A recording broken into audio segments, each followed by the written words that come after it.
সন্তানের বুজুর্গি নষ্ট হয়, আমার সন্তানের বিলায়ত নষ্ট হয়, এর জন্য বাপ মা দায়ী। এজন্য রাসূল কইছেন বাপ মা দায়ী।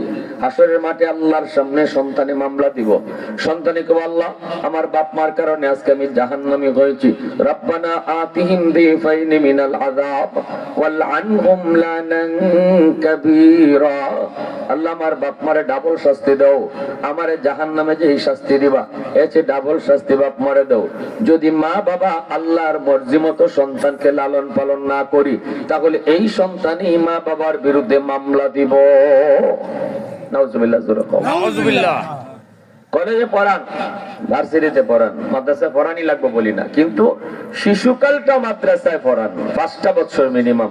আগে মুসলমানই শিখান, আগে তার মুসলমানের বাচ্চা বানান, আগে তার দিলের ভিতরে আল্লাহর পরিচয় রসুলের পরিচয় ঢুকো, তার দিলের ভিতরে আল্লাহর প্রেম রসুলের প্রেম ঢুকো। মুসলমানই কারে আগে বুঝুক। উসমান হাদি ঢাকা ইউনিভার্সিটি থেকে সে মুসলমানের উপরে এত মজবুত ছিল, কারণ তার জীবনে লেখাপড়া শুরু হয়েছে মাদ্রাসা দিয়া।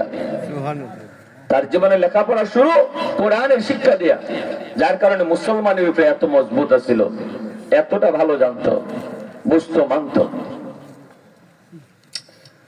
জুনাইদ বাগদাদি রহমতুল্লাহ আলাইহি বলতেছেন, ভাই আপনি বাড়ি কই? হুজুর আমি আপনার গ্রামেরই, আজ থেকে অনেক দিন আগে আমার মরণ হয়েছে, কবরে আমি আযাবে আছি, দেখেন আমার চেহারার অবস্থা, আগুনে পুড়ে কি হয়েছে। জুনাইদ বাগদাদি ডরাই গেছেন, বলে ভাই তো আমার কাছে কেন? হুজুর একটা উপকারের লাগে আইছি, আল্লাহ আমারে জানাইছে আমার মেয়েটা যদি আমার নামে কোনো দান সদকা করে আল্লাহর রাস্তায়, অথবা আল্লাহর কাছে একটু হাত উঠে, আল্লাহ আমার আব্বারে মাফ করো, আল্লাহ কইছেন এতটুকু উসিলায় আমারে মাফ করে দিলাইবা। সুবহানাল্লাহ, সুবহানাল্লাহ, বিহামদিহি, সুবহানাল্লাহ। সন্তান, আজকে আমরা সন্তানরা বুঝি না, বাবার কবরের পাশ দিয়ে যাই গিয়া অথচ একটু দোয়া করি না, মার কবরের পাশ দিয়ে হাঁটতে হাঁটতে চলে যাই অথচ একবার সূরা ফাতিহা পড়ি না, একবার 3 বার ইখলাস পড়ি না।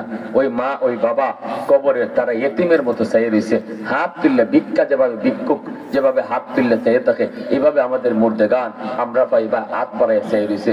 বাজান রে, একটু সূরা ফাতিহা পড়ো, আল্লাহ তোমারই ফাতিহার উসিলায় আব্বার কবরে আযাব মাফ করে দিলে।